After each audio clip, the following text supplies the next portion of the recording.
Hello dear students, welcome to all at Meenakshi e-tutor. Dear student, today we will start our discussion with the equality and equity. प्यारे बच्चों, अपना topic शुरू करने से पहले हम आपको एक छोटी सी स्टोरी सुनाते हैं ताकि आपको टॉपिक समझने में आसानी हो। एक किसान था, उसके 4 बेटे थे। किसान बहुत मेहनत करता अपने बच्चों के लिए, उनका पालन पोषण करने के लिए और उन्हें पढ़ाने लिखाने के लिए। लेकिन किसान का सबसे छोटा बेटा, उसका पढ़ने में बिल्कुल मन नहीं लगता, उसका मन लगता खेती बाड़ी करने में। और जो किसान के 3 बेटे थे वो पढ़ लिख गए और बड़े बड़े पदों पर पहुंच गए। सब बच्चों की शादी हुई और अब एक दिन समय आया पैतृक संपत्ति का बंटवारा करने का। किसान के पास 4 एकड़ जमीन थी।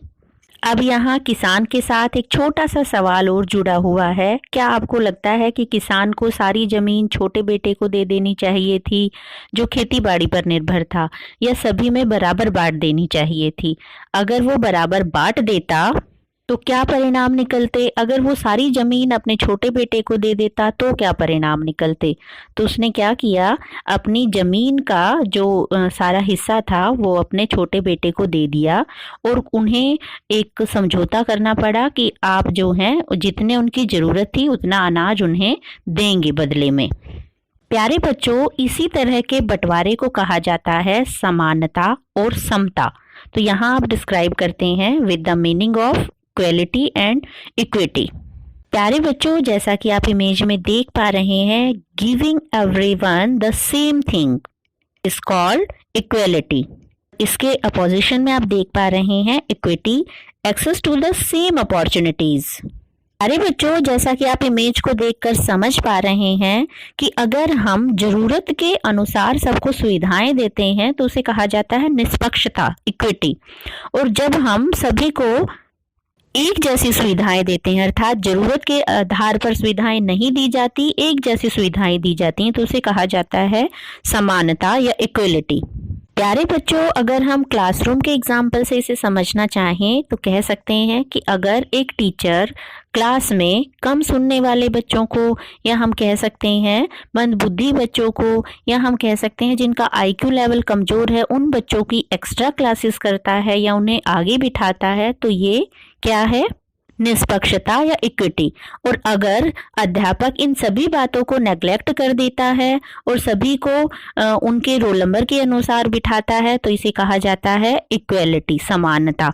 तो यहाँ पर हम कह सकते हैं कि अगर समाज में हम सिर्फ समानता की बात करें और निष्पक्षता की बात ना हो तो वो समाज ग्रोथ नहीं कर सकता। इसी वजह से हमारे इंडियन कॉन्स्टिट्यूशन में इस बात का ध्यान रखा गया है कि डेमोक्रेटिक सिस्टम में किसी को जाति, लिंग के आधार पर भेदभाव नहीं किया जाएगा, अपितु जरूरत के अनुसार उन्हें विशेष अधिकार दिए जाएंगे।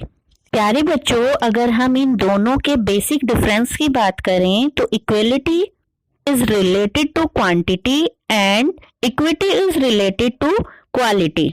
प्यारे बच्चों, निष्पक्षता जो है वो गुणात्मक पक्ष से कैसे संबंधित है? क्योंकि इक्विटी के आधार पर ही हम समाज में एक गुणवत्ता ला सकते हैं, एक पैमाना निर्धारित कर सकते हैं। और जबकि जब हम इक्विलिटी की बात करते हैं तो वहां पे सिर्फ बंटवारे की बात होती है, यानी कि मात्रात्मक पक्ष से ये संबंधित है। अर्थात जब हम बेसिक डिफरेंस की बात करते हैं तो समाज के लिए बेटर कौन सा है? निष्पक्षता।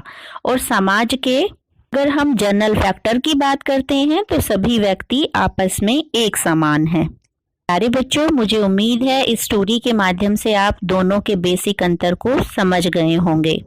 प्यारे बच्चों, हिस्ट्री और साइकोलॉजी के लेटेस्ट कंटेंट को जानने के लिए प्लीज चैनल को सब्सक्राइब करें। Thank you.